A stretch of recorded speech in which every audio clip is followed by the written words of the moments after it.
Blog Talk Radio.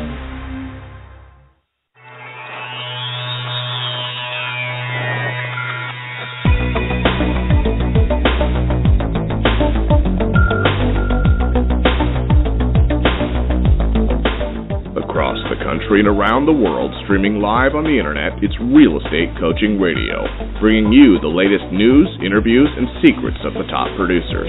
Hosted by award-winning real estate coaches, Tim and Julie Harris.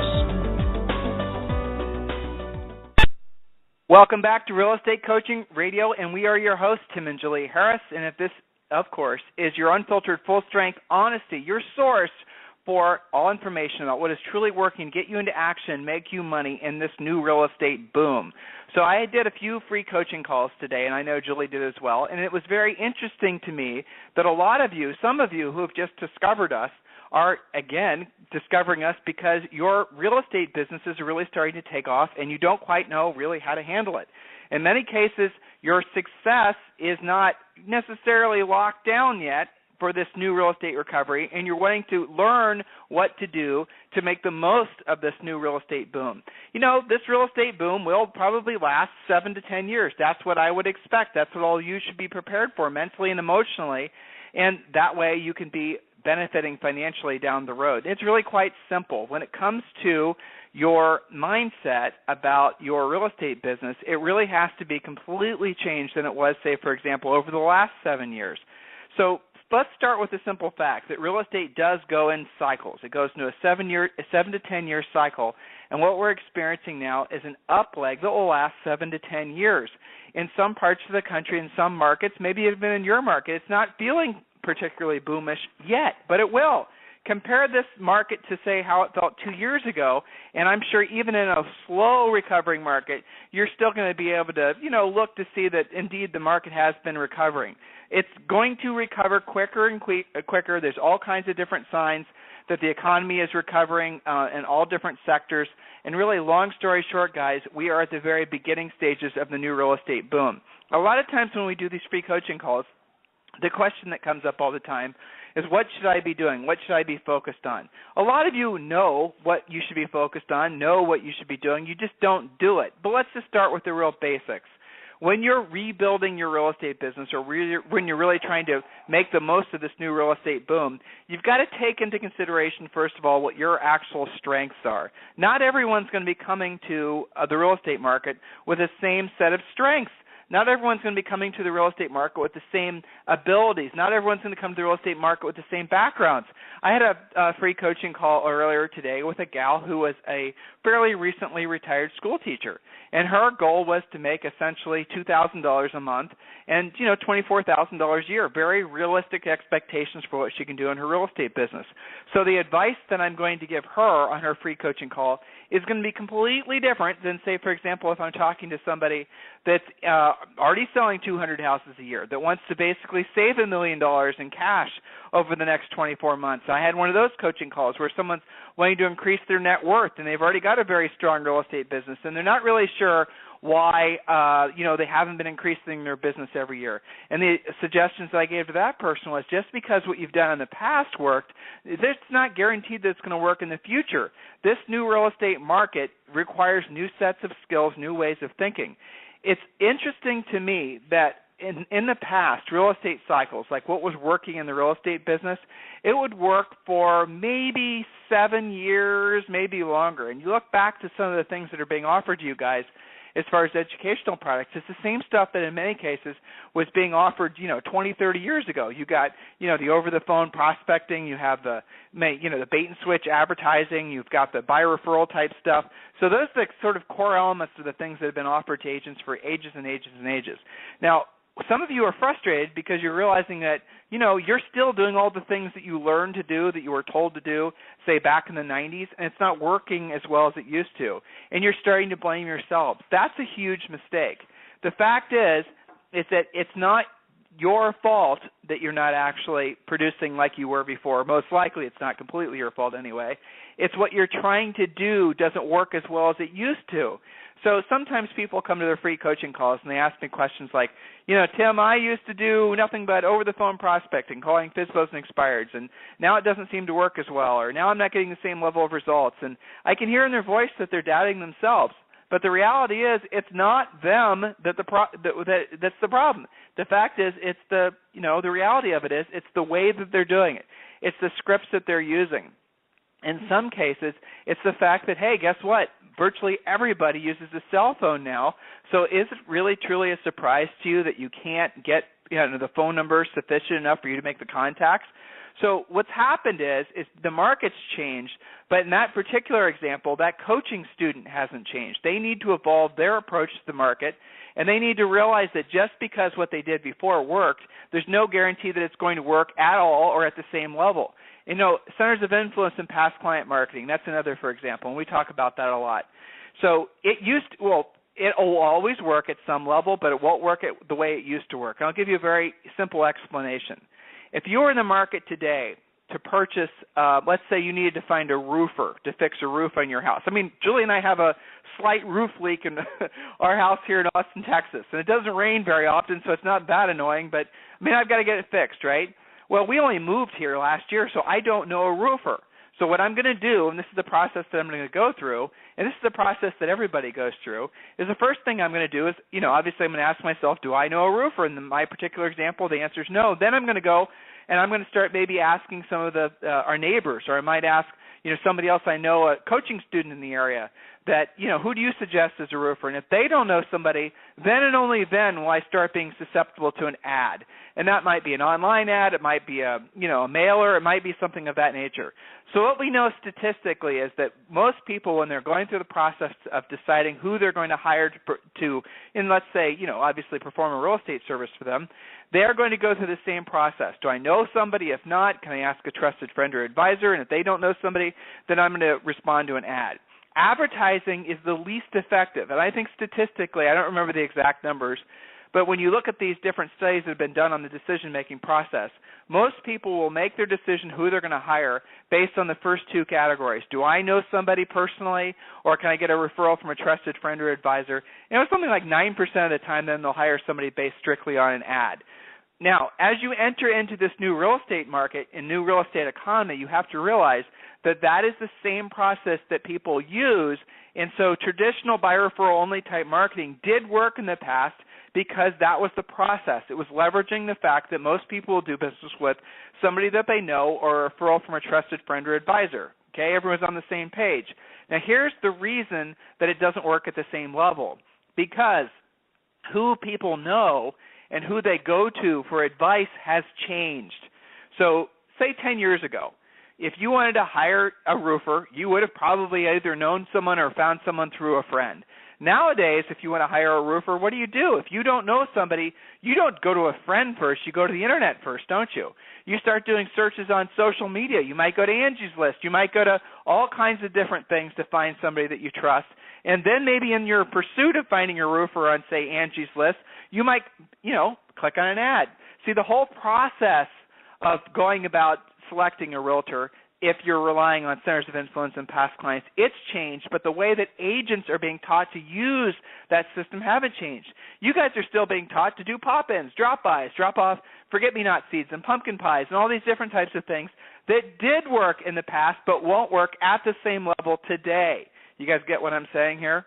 So what you've got to do is you've got to embrace the fact that those old concepts, they will not work at the same level. You can work them as hard as you like for as long as you like, but the results are still going to be diminishing.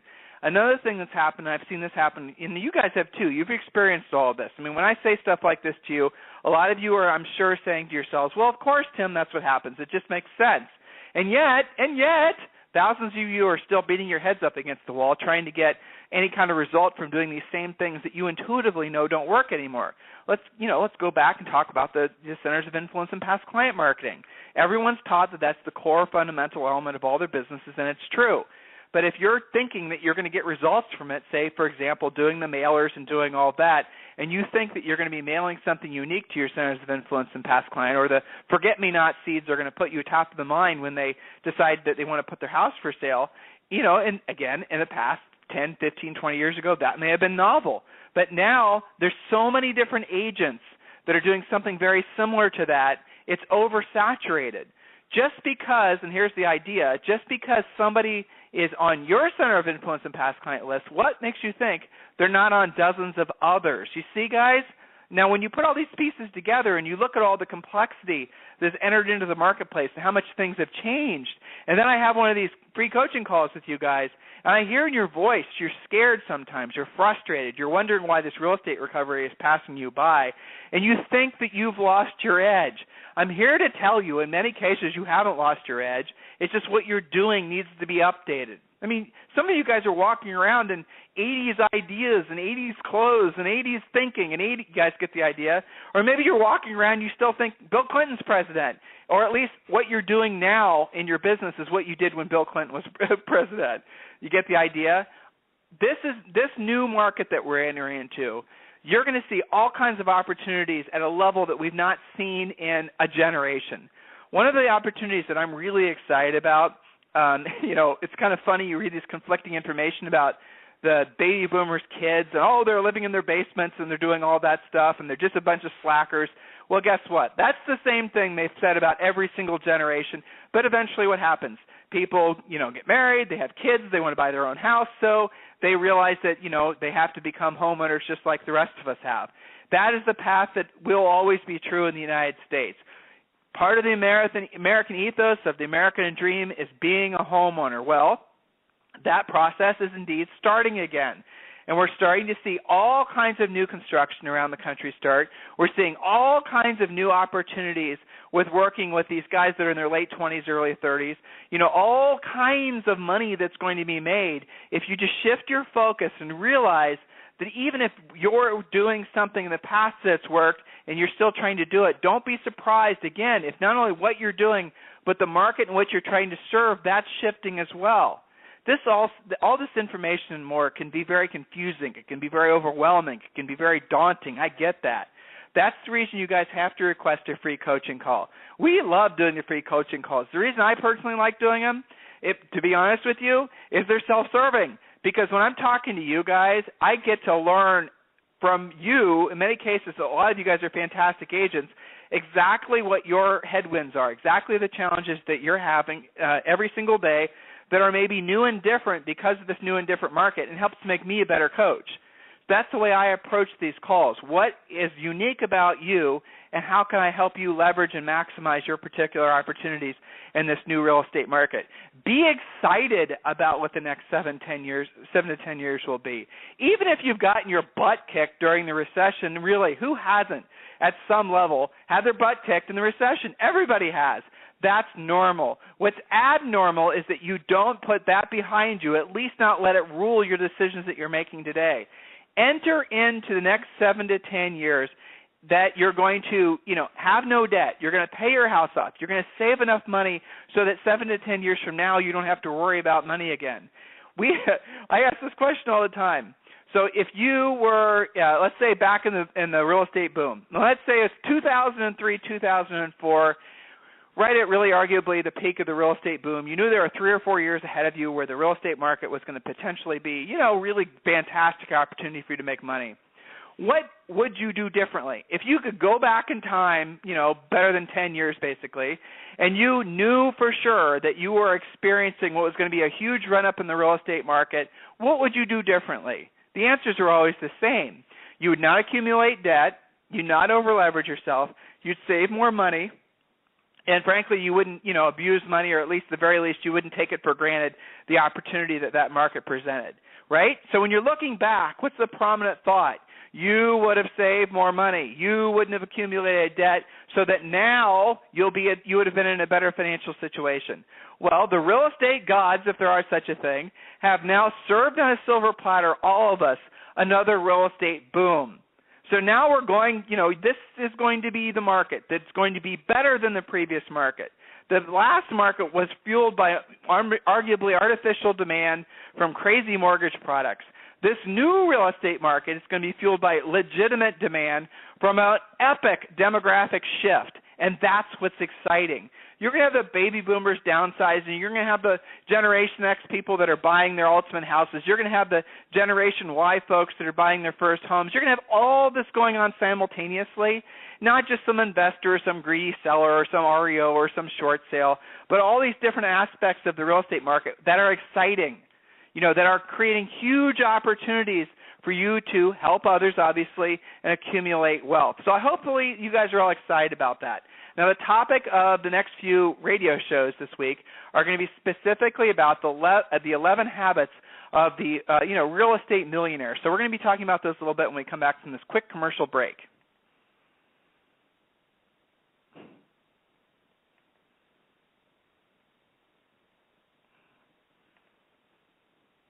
Okay, well, no commercial break for you. That's fine. Something's going on at our broadcasting station, and it's no problem. All right, so these are the points that I wrote down. Point number one, and Julie and I were researching these points because we were kind of sitting down actually over the weekend, and we were writing down what are the things that we see in common amongst the top producers that we don't necessarily see in virtually any other level of production. So let's assume a top producer is going to be somebody that's selling in excess of 100 homes per year, somebody that's making, hundreds of thousands, if not millions of dollars per year. So this first point I thought was really interesting, and Julie wrote this one down. Brag discreetly. Brag discreetly. In other words, don't toot your own horn. Don't get in the position where you're constantly talking about yourself and your success and your accomplishments. One of the things that is a huge turnoff to everybody is when, basically people know that when you're around you, all you want to do is talk about yourself. So that's a bad habit. It's a bad habit that will actually result in you alienating folks that might otherwise choose to do business with you. Some of you have gotten into the habit of talking about yourselves too often, and you brag about your success too often, or you talk about your failures too often. In other words, you're talking about yourself too often. One of the things you can do to stop that is write this down. You need to, these a couple good points is you need to count how many times when you're talking to somebody you use personal pronouns. I, me, things of that nature. How often do you want to turn the conversation to talk about yourself? How often are you listening to someone talk where what you're thinking about is what you're going to say next? In other words, you might be with them listening to them talk, but what you're really doing is you're thinking about what you're going to say next. You know what? People can sense that you're not listening. People can sense that you're basically waiting on bated breath to say your point. It is rude, and again, it's going to run people off. Become a good listener, and the first thing you can do is stop talking about yourself. Stop talking about your accomplishments. Stop talking about your failures. Just don't talk about yourself at all. Follow this conversation pattern. Write this down, guys. F-O-R-D. Ford, right? So you guys, some cases, don't know how to steer the conversation away from you and towards other people, and that's fine. So follow the pattern of Ford. And when you're talking with someone in a party, when you're walking your dog, when you're in line at Starbucks, the way you make it so that you are making a everlasting positive impression about yourself with them is you don't talk about yourself. You express interest, sincere interest in them. You learn to ask questions about them. So before I get to the particulars of what Ford stands for, here's the idea. When was the last time anybody ever asked you any questions about you? Think about that. When was the last time, someone actually went beyond the how was your day, how are you feeling, those niceties of our society, which are nice, right? But how often do those conversations actually lead to somebody? When is the last time somebody actually was listening to what you had to say? And, how do you know they're listening? Because they're listening to what you're saying and they're responding based on what you said. So few of us have any opportunity to talk to anybody ever that actually gives a crap about what we have to say. If you're lucky, your mother might be that person or your grandmother. It's so rare that we actually have anyone in our life that actually listens to us. It's interesting, isn't it? Well, I can tell you a lot of our coaching students, one of the first things we always try to teach them is what I'm sharing with all of you guys right now. And, I know for a fact that Julie, myself, and a lot of our other coaches, we hear on a regular basis that our students know that we care about them. And how do they know that we care about them? Because we know to listen, and we never talk about ourselves. Our time with you on a coaching call is not about us. It's about you. It's about what's best for you. It's about helping you accomplish your goals and dreams. It's about helping you find the shortest path to get the greatest result. It's about helping you avoid the pitfalls of, that so many other agents will fall prey to because they aren't knowing the way around some of the obstacles that this real estate industry presents to us. Coaching calls are about you, but outside of that, not ever does someone actually show sincere interest in you. You become the person that shows sincere interest in other people, and you will have a magnetism towards success. People will want to be around you. They'll want to talk with you. They'll want to know what you know. They'll enjoy your company. All of a sudden, you'll have this quality about you to the extent that it'll almost be, in some ways, intimidating, and I mean that in a nice way. FORD stands for family, occupation, recreation, dreams. Write that down, everyone. Family, occupation, recreation, dreams. What does that mean? It means that when you're talking with someone and you're not wanting, you now know, hopefully, and you'll internalize this, not to talk about yourself because nobody wants to hear about you. When was the last time you were talking to somebody and you actually wanted to hear them talk about themselves? It never happens. Give people an opportunity to talk about themselves, show sincere interest in it, follow the conversation pattern of FORD, family, occupation, recreation, dreams. You start out by asking them questions about their family. Then you follow up, assuming the conversation is long enough that they, basically the family conversation has been exhausted, which very rarely happens, by the way, if you think about it. And then you move on, you talk about what they do for a living. Then you ask what they do when they're not working. Flow naturally to talk about the weekends, recreation. Do you have a boat? Do you play tennis? Those types of things. And then dreams. Have you ever been to Europe? Have you ever thought about this or that? Or, what are the things those types of things. Now, you can imagine if you're in a conversation with someone, imagine yourself there now. And let's say you go to a BNI group or you go to a PTA meeting, and maybe your behavior in the past has not been what you want to continue to, do. So you go and you're talking at this PTA meeting. After the PTA meeting, people are sitting around having coffee. You're not going to talk about yourself. You're not going to talk about your real estate deals. You're not going to talk about anything other than their families. So you're going to connect with some folks, and you're going to start asking them questions about their families. Where are they from? How long they've lived in the area? What caused them to move here? Why are they, how many kids do they have? What schools do they go to? Obviously, if you have children and your kids go to the same schools, you'll find lots of commonalities there, but don't allow the conversation to go back to you talking about yourself.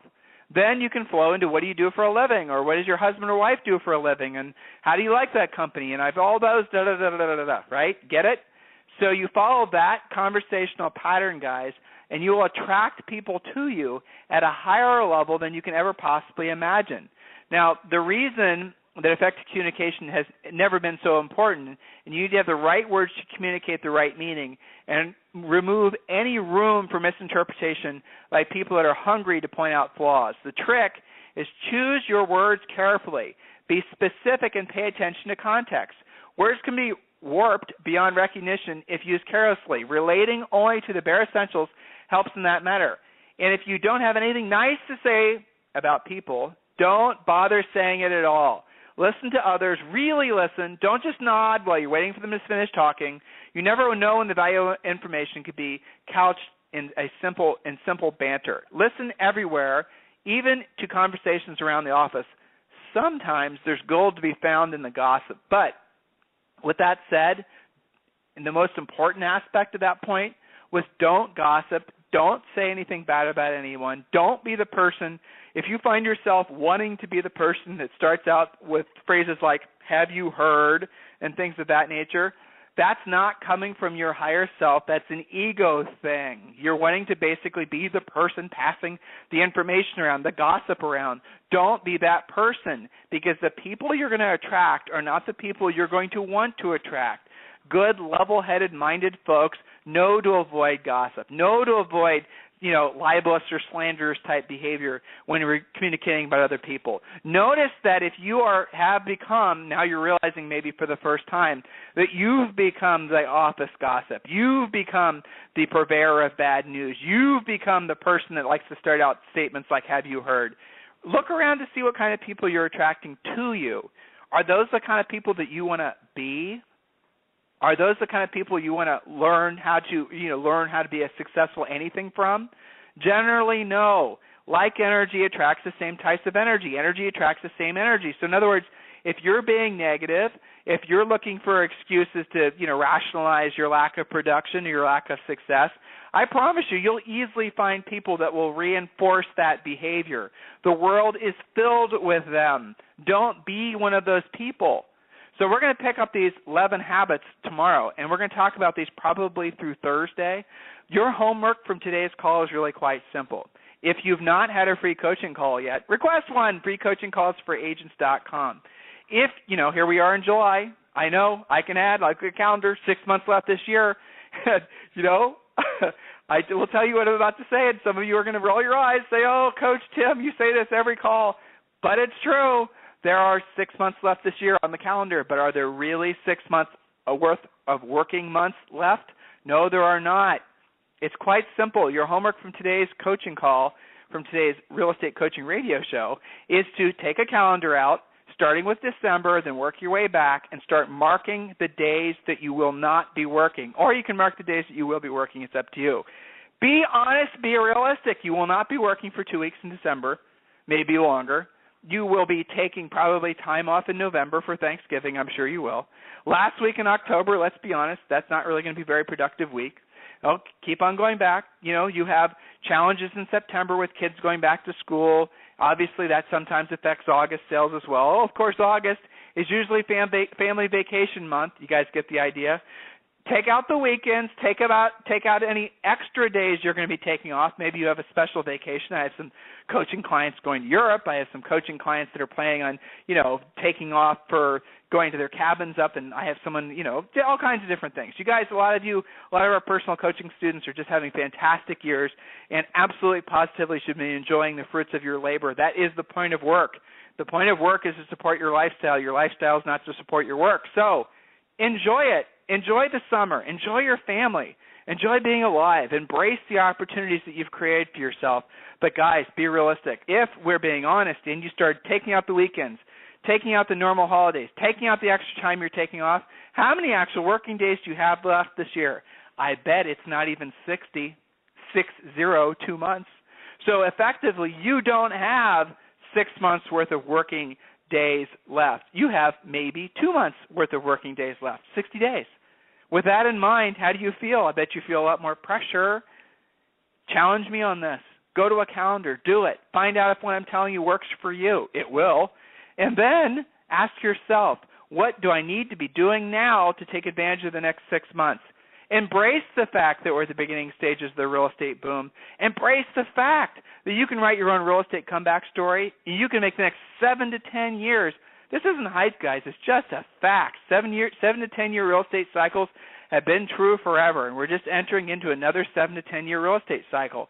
Make the most of it. Make this not just your opportunity to write your comeback story, which is the case for a lot of you. You're rebuilding from the real estate crash, but make this the best opportunity, the best cycle in your personal life, your business life, your personal life, your financial life. Every aspect of your life over the next 7 to 10 years is the best 7 to 10 years of your life. I don't care if you're 81 or if you're 18. It doesn't matter where you are. Realize that in this industry is going to be better than the best 7 to 10 year cycle we've ever experienced probably in the last 100 years. Every demographic reason is pointed in our favor. Interest rates are pointed in our favor. Family formation is supporting the 7 to 10 year cycle. Every single, look how many new people are moving to the United States. More than ever, America has become the landing spot for immigrants, especially, hey, look around, guys, immigrants that bring lots of money with them. In the upper end, the $1 billion, a lot of you guys are working with really, really high-end clients. Well, you think that market's going to reduce? Heck no, it's just getting started. Realize where you are. Be realistic about where you want to be. Realistic in the sense that think big.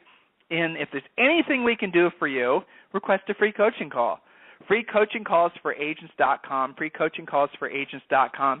Priority is obviously given to our existing coaching students and for those of you who are ready to become coaching students. And listen, do your homework, do the calendaring exercise I just asked you to do, and we'll talk to you tomorrow on the radio. Have a fantastic day, and again, talk with you tomorrow.